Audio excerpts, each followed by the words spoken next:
people, they opened, music came on, they opened machine gun fire, and they were shooting at people. You see, the Germans really wanted to kill every single Jew.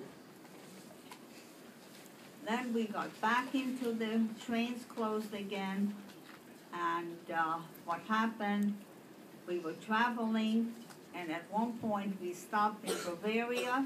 When the doors opened, we saw there was a lot of commotion. We heard airplanes, we heard a lot of shooting, and they kept saying the war is probably over, the war is probably over. So we ended up in this little town. When the doors opened, we saw soldiers there. They spoke a language we did not understand. They wore a uniform that was very strange for us. And you can imagine it took them a long time to convince us that the war is over and that we are liberated. And this was the American Army. So you can imagine how happy we were. Now the real Red Cross stepped in, and a Jewish organization hired us, and they gave us some passes, we could travel, and I just wanted to get back to my hometown, and which I did by hitchhiking and walking. And this was the very saddest thing what happened. I found out that of the 260 Jews that were taken from the small town, 60 of us survived. Only 5 of the elders, which were in their 40s, and there we were.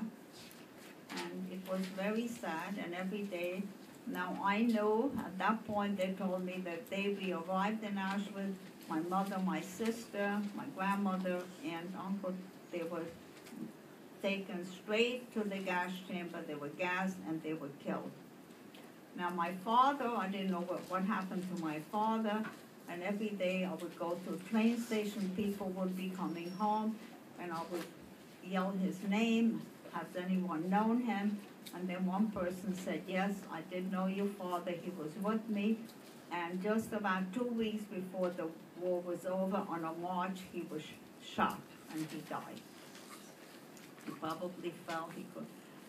And then my mother had a brother who survived in one of the camps, and I would go back to my city where my grandmother lived, in my hometown, and I met my uncle, and then he told me that my mother's sister and my father's brother married my mother's sister, and that they were 2 children, they immigrated, they live in New York, and they had sent papers for me, we got in touch with them, and I came to New York. The war was over in 1945, and I came to New York in 1946.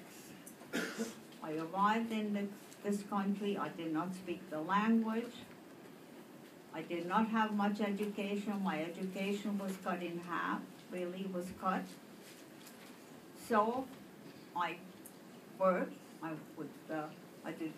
worked in a factory, I worked someplace where language was not needed. I went to school at night, I learned the English language, and I tried to make a life for myself, which I tried. It wasn't easy. Surviving was very